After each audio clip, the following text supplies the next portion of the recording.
Okay students, आगे continue करते हैं। हम एसोसिएशन ऑफ एट्रीब्यूट्स चैप्टर कर रहे थे। ये स्टैट्स में सेम 1 में आपका चैप्टर है। क्वेश्चन नंबर 15 हमने स्टार्ट किया था, पर मैं एक बार वापस से रिवाइज करा देता हूँ। हमने थोड़ा सा ही स्टार्ट किया था ये क्वेश्चन, एक बार वापस से रिवाइज कर लेते हैं। The following information is available about the nature of 1200 women and their eldest daughters। यहाँ पे पूरी इंफॉर्मेशन जो है वो 1200 वुमेन के ऊपर है एंड उनकी जो सबसे बड़ी बेटी है एल्डेस्ट डॉटर्स उनके ऊपर है। ठीक है, अब लास्ट लाइन सबसे पहले मैं पढ़ता हूं, क्योंकि मेरे को ये देखना होता है कि मेरे को ए में क्या लेना है, बी में क्या लेना है। रूल क्या है? रूल बहुत सिंपल है कि हमेशा जिन दो चीजों के बारे में या जिन दो चीजों के बीच में आपको एसोसिएशन फाइंड करने के लिए बोला हुआ है, आपको उन्हीं दो चीजों को ए में एंड बी में लेना है। तो यहाँ पे क्वेश्चन में लिखा हुआ है, determine the nature of association between bad natured mothers and bad natured daughters. Okay, दो चीजों के बीच में हमको एसोसिएशन फाइंड करना है, बैड नेचर्ड मदर्स और बैड नेचर्ड डॉटर्स के बीच में। तो मैं यहाँ पे बैड नेचर्ड मदर्स को ए में ओके मैंने यहाँ पे ले लिया है, सपोज किया है, एंड बैड नेचर्ड डॉटर्स को मैंने बी में यहाँ पे लिया है। जिनके बीच में एसोसिएशन फाइंड करने को बोला है उनको हमेशा जो ए एंड बी है उसमें लेना है। फिर अल्फा में गुड नेचर्ड मदर्स। ओके, अगर ए में आपने बैड नेचर्ड मदर लिया है तो आप अल्फा में क्या लोगे? Good natured mothers. And B में हमने लिया है बैड नेचर्ड डॉटर्स, तो बीटा में क्या लेंगे? Good natured daughters.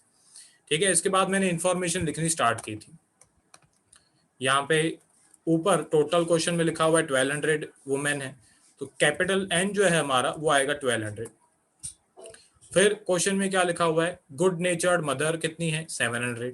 मतलब ये आपका अल्फा का टोटल है। टोटल गुड नेचर्ड मदर कितनी है?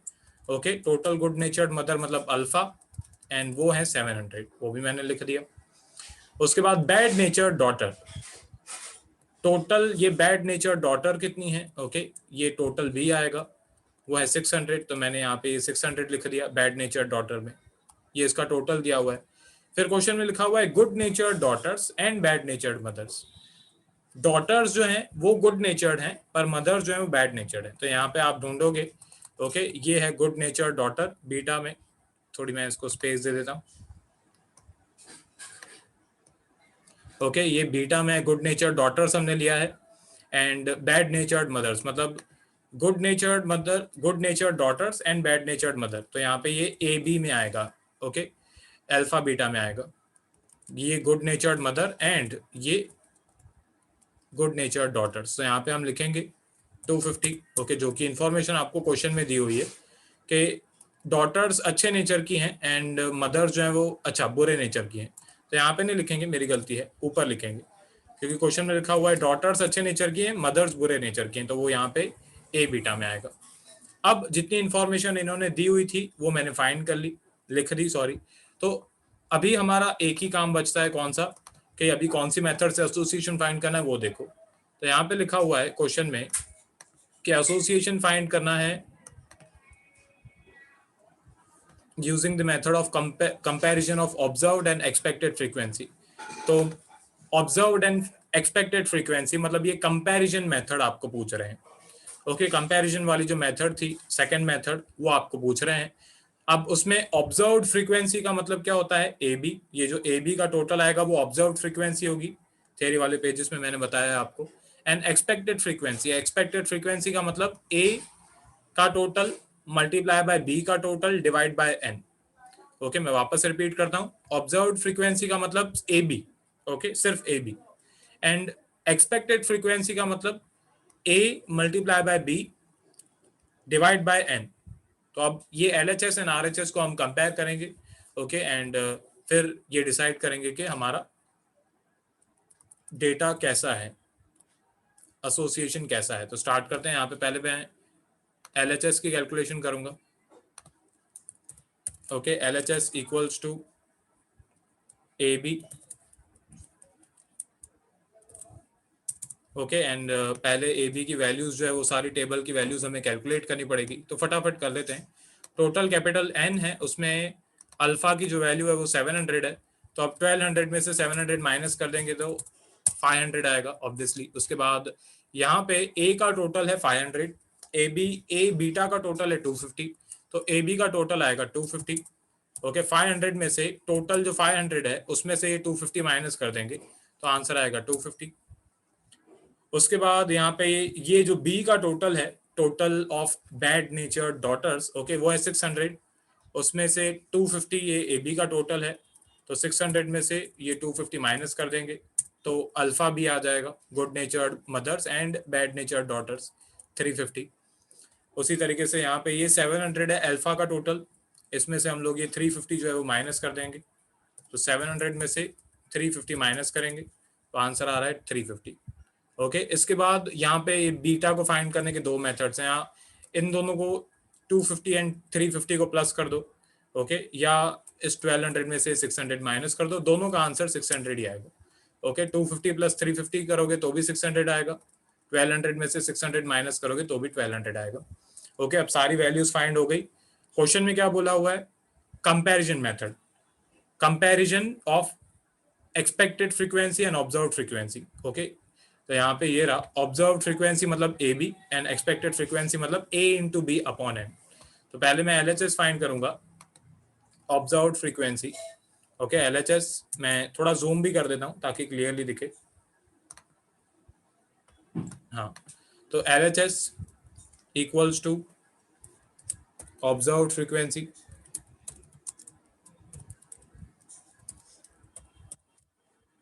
इक्वल्स टू ए बी का टोटल।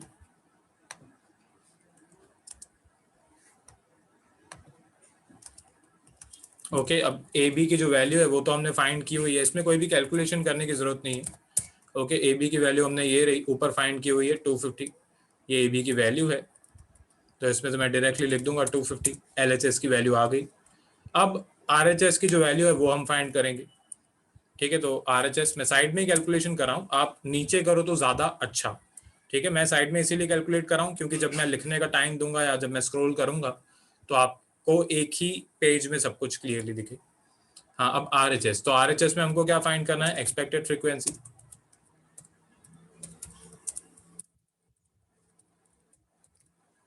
एक्सपेक्टेड फ्रीक्वेंसी की फॉर्मूला जो है वो भी मैं यहाँ पे लिख देता हूँ। Okay, expected frequency equals to A multiply by B. Okay, ये टोटल है, ए और बी मतलब टोटल है, and divide by capital N, ये एक्सपेक्टेड फ्रीक्वेंसी की फॉर्मूला है। अब यहाँ पे इस फॉर्मूला के अंदर हम लोग वैल्यूज पुट करेंगे, तो ए का जो टोटल है वो है 500 मल्टीप्लाई बाय बी का जो टोटल है वो है 600 डिवाइड बाय जो कैपिटल एन है वो है 1200। अब यहाँ पे नीचे बस इसका आंसर लिखना है कैलकुलेशन करके, तो 500 मल्टीप्लाई बाय 600 डिवाइड बाय 1200, तो इसका आंसर कितना आ रहा है? इसका आंसर भी 250 ही आ रहा है। ओके, इसका आंसर भी 250 आ रहा है, तो यहाँ पे मैं लिख देता हूँ 250, दोनों का आंसर 250 आ रहा है। ऑब्जर्व फ्रीक्वेंसी का भी आंसर 250 आया, एक्सपेक्टेड फ्रीक्वेंसी का भी आंसर 250 आया। अब क्वेश्चन में हमको क्या पूछा हुआ था? Determine the nature of association. Okay, ये रही पहली line, determine the nature of association. तो determine the nature of association पूछा हुआ है, तो हम लिखेंगे अभी, पहले तो कंपेयर करना पड़ेगा। तो यहाँ पे expected frequency and observe frequency equal है, एलएचएस और आरएचएस इक्वल है। ठीक है, तो A B is equals to A multiply by B upon capital N. Okay, and जब दोनों वैल्यूज इक्वल होती हैं तो इंडिपेंडेंट एसोसिएशन होता है या नो एसोसिएशन होता है। ठीक है, जब भी दोनों वैल्यूज इक्वल होती हैं तो इंडिपेंडेंट एसोसिएशन होता है या नो एसोसिएशन होता है। तो यहाँ पे लिखेंगे इंडिपेंडेंट एसोसिएशन।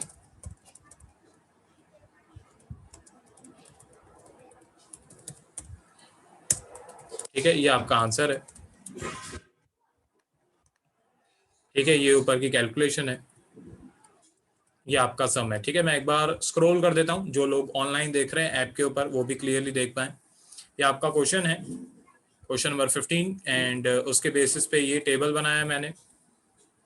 ओके, एंड उसके बाद ये जो मेथड ऑफ कंपैरिजन इन्होंने पूछी हुई है वो भी मैं यहाँ पे लिख देता हूँ, method equals to method of comparison.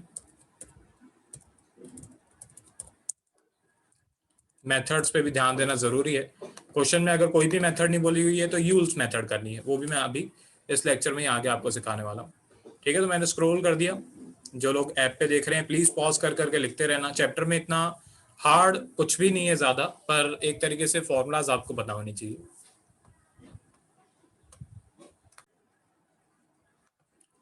Okay students, आगे question number 22। From a survey of 1600 families and the following results are obtained। Okay, यहाँ पे 1600 फैमिलीज का एक सर्वे हुआ है एंड जिसमें से जो इन्फॉर्मेशन मिली जो आपको क्वेश्चन में यहाँ पे नीचे दी हुई है। Families with low income, families with high income, number of sending number of families sending their children in private schools। okay, मतलब and उसके बाद number of families with high income and sending their children in government schools। अब यहाँ पे पहले तो okay ये चीजें आपको दी हुई हैं। लास्ट में हमेशा क्वेश्चन जो लास्ट लाइन लिखी हुई है पहले ओके उसे देख लो तो पता चल जाएगा आपको कि ए में कौन सी वैल्यू लेनी है, ए में कौन सा एट्रीब्यूट लेना है, बी में कौन सा एट्रीब्यूट लेना है, इजी हो जाता है। तो यूजिंग यूल्स मेथड, क्वेश्चन में स्पेसिफाई किया हुआ है यूल्स मेथड से ही आपको एसोसिएशन फाइंड करना है। Using Yule's method find coefficient of association. अब कोएफिशिएंट ऑफ एसोसिएशन का मतलब भी ध्यान से समझ लो। कोएफिशिएंट ऑफ एसोसिएशन का मतलब होता है क्यू, ओके, एंड क्यू का मतलब होता है यूल्स मेथड। ओके, तो आपको यूल्स मेथड का यूज करना है to find association between high income, पहला जो एट्रीब्यूट है high income, and preference of private schools. तो दो एट्रीब्यूट्स हमें मिल गए जिनको हम ए एंड बी में लेंगे। हाई इनकम वाली फैमिलीज, ओके, यहाँ पे एक दो चीजें यहाँ पे दी हुई है वो है families with high income, families with low income. तो ये पहला एक एट्रीब्यूट है फैमिलीज की इनकम, एंड दूसरा एट्रीब्यूट है कि वो फैमिलीज जो है वो प्राइवेट स्कूल में भेज रहे हैं बच्चों को या गवर्नमेंट स्कूल में भेज रहे हैं। तो यहाँ पे हमको किन के बीच में फाइंड करना है एसोसिएशन, हाई इनकम वाली families and preference of private school. Okay, मतलब इनकम जो है वो हाई है, ओके, इनकम फैमिली की हाई है और वो प्राइवेट स्कूल में भेज रहे हैं अपने बच्चों को। तो यहाँ पे ए में मैं फैमिलीज ऑफ हायर इनकम को लूंगा, families with high income, and B में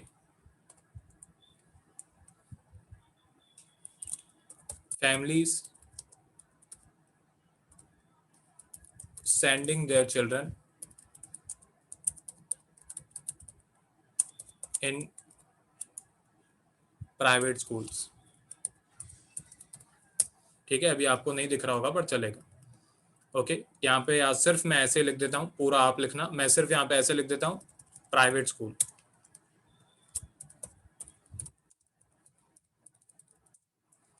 और यहाँ पे गवर्नमेंट स्कूल।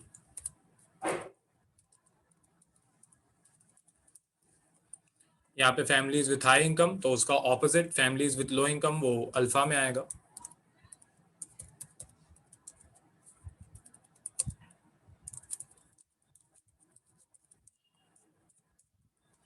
अब जो नंबर्स इन्होंने दिए हुए हैं वो लिखेंगे। तो टोटल नंबर ऑफ फैमिलीज कितनी थी 1600, तो यहाँ पे लिखेंगे कैपिटल एन में 1600। उसके बाद ये टेबल तो हर एक सम में आपको बनाना ही है, कोई भी मेथड हो। फिर यहाँ पे टोटल दिया हुआ है फैमिलीज विथ लो इनकम का, कि total number of families with low income है 1000। ओके, तो फैमिलीज विथ लो इनकम को हमने यहाँ पे अल्फा में लिया है, मतलब ये अल्फा का टोटल है 1000। अब कैलकुलेशन साथ में ही कर देते हैं। अगर फैमिलीज विथ लो इनकम 1000 है तो फैमिलीज विथ हाई इनकम होगी 600। 1600 में से 1000 माइनस कर देंगे। उसके बाद फैमिलीज विथ हाई इनकम 600। उसके बाद number of families sending their children in private schools, ये टोटल आपको दिया हुआ है। ठीक है, क्योंकि इसमें हाई इनकम या लो इनकम कुछ मेंशन नहीं किया हुआ है, ओके, इसीलिए मैं इसको टोटल अज्यूम करूंगा। अगर यहाँ पे ये लिखा हो कि number of families which have high income, जिनकी इनकम ज्यादा है पर वो प्राइवेट स्कूल में या गवर्नमेंट स्कूल में भेज रहे हैं, तो वो ए बी या ए अल्फा या ए बीटा में से कोई एक वैल्यू हो सकती है। अब यहाँ पे क्वेश्चन में डायरेक्टली लिखा हुआ है कि टोटल प्राइवेट स्कूल में कितने बच्चे जा रहे हैं 914। तो टोटल गवर्नमेंट स्कूल में मतलब बीटा का टोटल, ओके, वो कैसे फाइंड करेंगे, 1600 में से 914 माइनस कर देंगे, तो 686 स्टूडेंट्स जो हैं, बच्चे जो हैं वो गवर्नमेंट स्कूल्स में जा रहे हैं। फिर एक और इन्होंने इंफॉर्मेशन दी हुई है, number of families with high income and sending their children in government schools. ठीक है, अब यहाँ पे ऐसी फैमिलीज जो कि हाई इनकम है उनकी, पर वो अपने बच्चों को गवर्नमेंट स्कूल में भेज रहे हैं, तो ये रहा फैमिलीज विथ हाई इनकम ए में, एंड बीटा में गवर्नमेंट स्कूल्स। ओके, कि भाई हाई इनकम है एंड गवर्नमेंट स्कूल में बच्चों को भेज रहे हैं, मतलब ए बीटा। ओके, ए बीटा। तो यहाँ पे 162 फैमिलीज ऐसी हैं जिनकी इनकम ज़्यादा है, हाई है, पर वो अपने बच्चों को गवर्नमेंट स्कूल में भेजते हैं। अब ये इतनी इन्फॉर्मेशन हमको क्वेश्चन में दी हुई है, बाकी की इन्फॉर्मेशन हम फटाफट प्लस माइनस करके फाइंड करेंगे। ओके, तो यहाँ पे 686 में से 162 माइनस कर देंगे, तो 686 माइनस 162, तो ये आ जाएगा 524।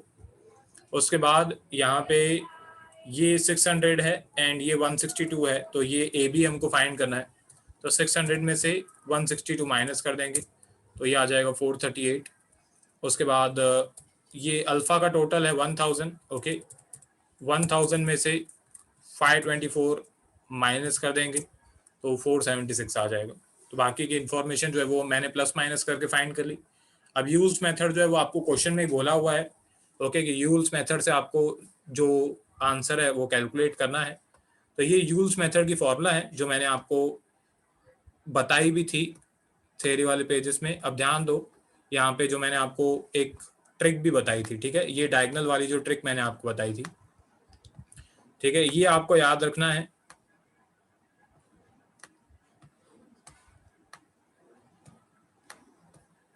अभी जो आप अपनी स्क्रीन पे देख रहे हो, ऊपर माइनस नीचे प्लस, ठीक है, ये आपको याद रखना है। ये याद रखोगे बस तो फॉर्मूला आराम से याद हो जाएगी। अब इसका टेबल में से कैसे आप निकालोगे, तो ये ए बी एंड ये अल्फा बीटा, इन दोनों को मल्टीप्लाई करना है, फिर ये A beta multiply by alpha B. तो ये जो है, ओके, ये डायगोनल्स को आपको याद रखना है। एंड इतना सिर्फ आपको ये तो याद रखना पड़ेगा कि ऊपर माइनस नीचे प्लस है, ऊपर माइनस नीचे प्लस है। तो ये फॉर्मूला है यूल्स मेथड की, 3-4 बार सॉल्व करोगे तो अपने आप याद हो जाएगी। फिर भी ये ट्रिक मैंने बता दी। अब इस फॉर्मूला में हमको वैल्यूज पुट करनी है एंड कैलकुलेशन करनी है, ठीक है। इस क्वेश्चन में नेचर ऑफ एसोसिएशन नहीं पूछा हुआ है। ओके, इस क्वेश्चन में नेचर ऑफ एसोसिएशन जो कि पूछते हैं ना, पॉजिटिव एसोसिएशन है या नेगेटिव एसोसिएशन है, वो यहाँ पे नहीं पूछा हुआ है। फिर भी हम लिख देंगे क्योंकि ज्यादातर आपको क्वेश्चंस में पूछा जाएगा नेचर ऑफ एसोसिएशन, यहाँ पे नहीं पूछा हुआ है पर नॉर्मली पूछते हैं, ठीक है। तो ये सब मैं मिटा देता हूँ। अब यहाँ पे ए बी मतलब 438 multiply by alpha beta. Okay, alpha beta की वैल्यू है 524। ओके, ये रही, ये ए बी की वैल्यू है 438, ये अल्फा बीटा की वैल्यू है 524। ऊपर माइनस की साइन हमको लगानी है। उसके बाद है ए बीटा, तो ए बीटा की वैल्यू है 162 multiply by A alpha B की वैल्यू है 476। डिनोमिनेटर में सब कुछ, बाकी सब कुछ सेम, बस माइनस की जगह पे प्लस की साइन लगा देंगे। ओके, बाकी सब कुछ सेम, 162 मल्टीप्लाई बाय 476। अब नीचे आ जाते हैं, यहाँ पे मल्टीप्लाई करके उनके जो आंसर्स हैं वो लिख देते हैं।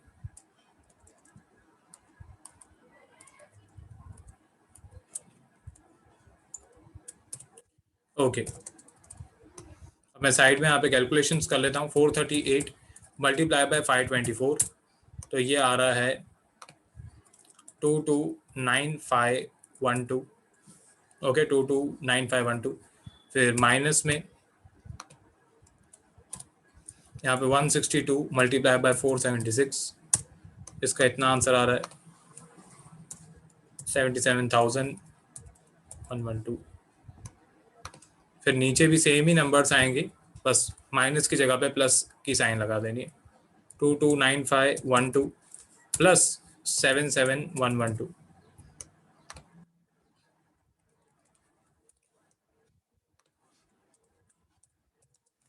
अब इन दोनों को माइनस प्लस कर देते हैं, ठीक है। तो पहले ये वाला नंबर प्लस ये वाला नंबर, इन दोनों का टोटल आ रहा है इतना 306624। एंड अब इन दोनों नंबर्स को हम माइनस कर देते हैं, बीच में माइनस की साइन लगानी है, ठीक है। तो इसका आंसर आ रहा है इतना 152 400। फिर डिवीजन करके दोनों का आंसर लिख देते हैं, दोनों को डिवाइड कर देते हैं। तो 306624 डिवाइड बाय 152,400, इसका आंसर आ रहा है 2.01197। मतलब हम तो इतने पॉइंट्स तक नहीं लिखेंगे। ओके, शायद मेरी कोई मिस्टेक है, 2 मिनट को, क्योंकि क्यू की वैल्यू इतनी बड़ी नहीं आ सकती हमेशा। क्यू की वैल्यू, मेरी कोई मिस्टेक है। ओके, क्यू की वैल्यू हमेशा +1 एंड -1 के बीच में होती है। तो यहाँ पे शायद मेरी कोई मिस्टेक है, मैं देख लेता हूँ एक बार। प्लस या माइनस या मल्टीप्लाई में शायद मैंने कोई नंबर गलत टाइप कर दिया होगा, उसकी वजह से 438 इंटू 524 ये सही है। ओके, 229512 ये सही है। उसके बाद 162 मल्टीप्लाई बाय 476 ये भी सही है, 77112। डिनोमिनेटर में अभी सेम ही नंबर्स मैंने लिखे हैं, एक बार मैं मैन्युअली कर लेता हूँ। 229512 -77112। ओके, इसका आंसर ये आ रहा है। तो माइनस वाला आंसर मेरी गलती ये हो गई शायद कि मैंने उल्टा लिख दिया। ओके, मैंने उल्टा लिख दिया शायद, ये मैं मिटा देता हूँ इसको। 152400, क्योंकि माइनस वाला आंसर ये आ रहा है 152400। ओके, उसको मैंने ऊपर लिख दिया था गलती से, प्लस वाले आंसर को मैंने नीचे लिखना था, मैंने ऊपर लिख दिया था। ठीक है, तो ये मेरी मिस्टेक हो गई, मैं करेक्ट कर देता हूँ। 229512 प्लस 77112, इसका आंसर इतना आ रहा है। तो मैंने बस इतनी गलती की, मैंने ऊपर नीचे कर दिया, उसकी वजह से रॉन्ग आ गया था। ओके, पर ये रूल आपको याद रखना है। ओके, अच्छा हुआ मेरे से गलती हुई तो ये रूल आपको पता चला। क्योंकि जो वैल्यू है वो हमेशा -1 एंड +1 के बीच में ही होती है। ठीक है, तो ये मैं यहाँ पे भी लिख देता हूँ, the value of Q, okay, is always between -1 and +1। Okay, तो ये रूल जो है ये याद रखना, तो आपकी भी अगर कभी गलती होगी तो आपको भी पता चल जाएगा। ठीक है, अब फिलहाल आगे वापस से एक बार कैलकुलेशन करनी पड़ेगी। तो 152400 डिवाइड बाय 306624, इसका आंसर 0.49703 आ रहा है, अप्रॉक्सीमेटली 0.5। ठीक है, वो यहाँ पे हम लिख देते हैं, ये हमारा फाइनल आंसर है। ठीक है, इसमें कुछ भी ये पूछा नहीं हुआ है कि पॉजिटिव एसोसिएशन है, नेगेटिव एसोसिएशन है, पर फिर भी हम अपनी तरफ से लिख देंगे। रूल्स जो है वो आपको याद होने चाहिए। रूल्स क्या है? सिंपल, कि अगर जो Q की वैल्यू है वो 0 और +1 के बीच में है, ओके, 0 और +1 के बीच में है, ना एग्जैक्टली 0 ना एग्जैक्टली +1, इनके दोनों के बीच में है, तो जो आपका एसोसिएशन है वो पार्शियली पॉजिटिव है। ओके, तो यहाँ पे हम लिख देंगे कि the nature of association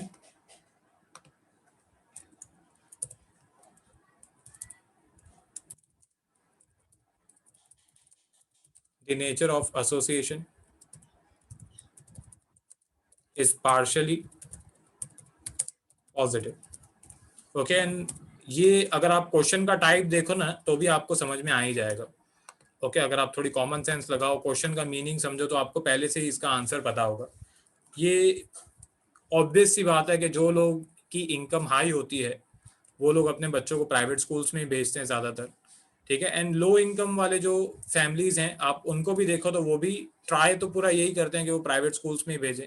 okay, पर ज़्यादा लो इनकम वाले जो फैमिलीज होती हैं वो अपने बच्चों को गवर्नमेंट स्कूल्स में भेजती हैं।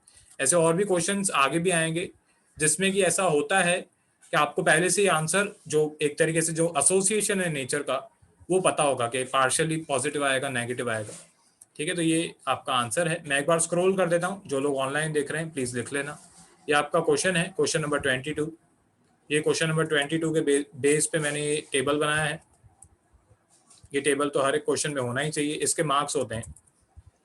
ओके, इसके बाद ये यूल्स मेथड से क्वेश्चन सॉल्व करने को बोला हुआ था, तो यहाँ पे मैं लिख देता हूँ मेथड इक्वल्स टू यूल्स। अगर क्वेश्चन में कुछ नहीं बोला हुआ है तो यूल्स मेथड का ही यूज करना है आपको। ओके, ये यूल्स मेथड की फॉर्मूला है। और ये आपका क्यू का आंसर है 0.5, ठीक है। एंड ये नेचर ऑफ एसोसिएशन है, क्वेश्चन में नहीं पूछा हुआ है, पर आप लिख देना जब भी आप कोई भी मेथड से सॉल्व करो, लिख देना, ठीक है। तो स्टार्ट करो लिखना, जो लोग ऑनलाइन देख रहे हैं। ओके स्टूडेंट्स, आगे question number 26। In a factory out of 400 workers 214 were efficient, total 400 workers हैं, मैं साथ में लिखते भी जाता हूं इस बार, ठीक है।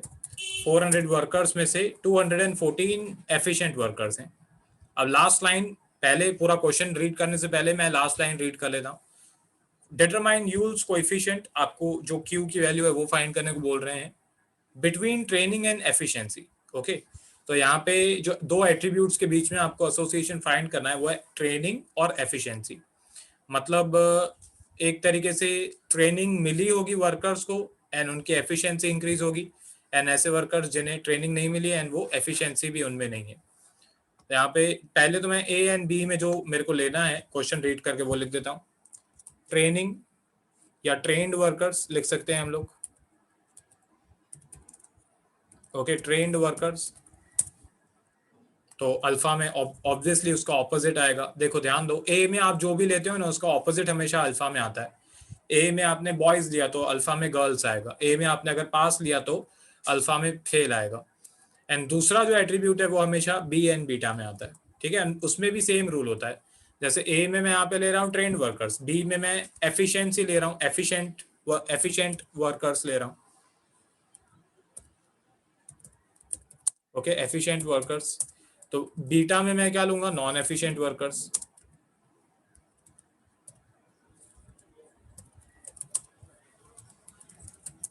ठीक है, तो ये हमेशा ऑपोजिट आपको लेना है, तो ए में ट्रेन्ड वर्कर्स तो अल्फा में नॉन ट्रेन्ड वर्कर्स।